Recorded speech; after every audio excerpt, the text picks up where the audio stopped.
শুরু করিতেছি মহান আল্লাহর নামে, যিনি পরম করুণাময় এবং অত্যন্ত দয়ালু। আমার গর্ত আমিই ভরাট করব, এই জন্য সবার দিকে তাকাই থাকবো না। আমি এমপি হওয়ার পর আমার যতগুলা রাস্তা আছে সবগুলা রাস্তা দেখা যাচ্ছে যে প্রথম সপ্তাহে ছোট গর্ত হয়, পরে কয়েক সপ্তাহ সময়ের ভিতরে অনেক বড় গর্ত রাস্তা চলাচলের জন্য অনুপযোগী হয়ে যায়। এই জন্য আমি সিদ্ধান্ত নিয়েছি আমাদের গর্ত ভরাট করার জন্য, রাস্তার গর্ত ভরাট করার জন্য নিজেরাই ট্রাক্টর কিনে, আমরা কিনি নাই, দুইজন আমাকে উপহার হিসেবে দিচ্ছেন, 2টা ট্রাক্টর দিয়ে আমরা এলজিডির কাছ থেকে, এলজিডি উনি আমাদের একজন ইঞ্জিনিয়ার, ওনাদের অ্যাকশনের কাছ থেকে আমরা কিছু বিটুমিন নিছি, নিয়ে কিছু পাথর নিছি, নিয়ে বালু নিয়ে আমরা এখন পুরা মাধবপুর এবং সোনারঘাট 2 উপজেলায় এই ট্রাক্টর সবসময় চলতে থাকবে এবং এই বিটুমিন আর পাথরের মধ্য দিয়ে আমরা রাস্তা ভরাট করব।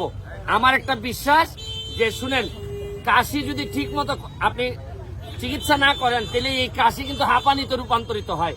রাস্তার ক্ষেত্রেও গর্ত ভরাট যদি আপনি না করেন তখন পরবর্তীতে এই গর্তের কারণে রাস্তা পুরোপুরি নষ্ট হয়ে যায়। আপনাদেরকে দেখাচ্ছি যে কি কি এই দিকে আসো। হ্যাঁ, এই দেখেন, এটা এই সৌজন্যে মালেক জাপানি, উনি আমাদেরকে এই ট্রাক্টরটা দিছে। এখন গাড়ির মধ্যে কি কি আছে দেখাও। এই যে এই গাড়িটার মধ্যে থাকবে, এই যে সামনে এই যে দেখেন, এটা হচ্ছে পাথর আছে আর বিটুমিনেরটা কই দেখি, এখানে গ্রামে আছে, আরে আমার কাজ শেষ করে দিতে অনেক বড়। এই সরো, তুমি সরো, এই যে নষ্ট হইতেছে কাজ। এই যে এই বিটুমিনের জন্য ধন্যবাদ জানাচ্ছি আমাদের হবিগঞ্জের অ্যাকশন মহোদয়কে, যে উনি আমার বিটুমিন দিয়ে সহযোগিতা করার কারণে এখন আমার এলাকার যে রাস্তার গর্ত এইটা ঠিক আছে। এইটা তো হবিগঞ্জের জেলাতে থেকে অনেক অফিসাররা জানেন না কখন গর্তগুলা হচ্ছে। এই জন্য আমরা দেখায় যদি 2-3 জন কাজের লোক দিয়ে যদি এটা করাইতে পারি তাহলে কিন্তু আর কোনো সমস্যা হয় না। এই জন্য আমার এই ধারণাটা যদি আপনাদের ভালো লেগে থাকে, সব এলাকায় আপনারা এটা ব্যবহার করতে পারেন। কারণ মেনটেনেন্সের জন্য যে পরিমাণ টাকা খরচ হয়, আসলে প্রপার মেনটেনেন্স শেষ পর্যন্ত হয় না। বিভিন্ন দুর্নীতি, চুরি চামারির কারণে শেষ পর্যন্ত আর কিছুই করা যায় না। তাই আমি বলছি যে এই প্রজেক্টটা হাতে নিয়ে দেখেন, আপনার এলাকাটারে আপনি সেভ করতে পারবেন। আজকের মতো বিদায় নিচ্ছি।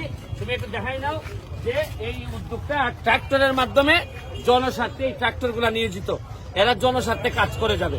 ভালো থাকবেন, সুস্থ থাকবেন। আর আছে নিয়ে আমার এই যে ইঞ্জিনিয়ার সাহেবের কাছে একটু ইন্টারভিউ নিয়ে নাও, একটু 1 মিনিট একটা ইন্টারভিউ নিয়ে নাও। এলজিডি সারা বছরই এমএমটির কার্যক্রম করে থাকে, কিন্তু আমাদের ডিস্ট্রিক্ট লেভেলে একটা থোক বরাদ্দ আসে, সেটা ডিস্ট্রিক্টের এক্সটেনশন যতগুলো উপজেলা আছে উপজেলার এমএমটির একটা লিস্ট করে যে কিভাবে সেটা সমবন্টন ভাবে করে, জরুরিভাবে করে।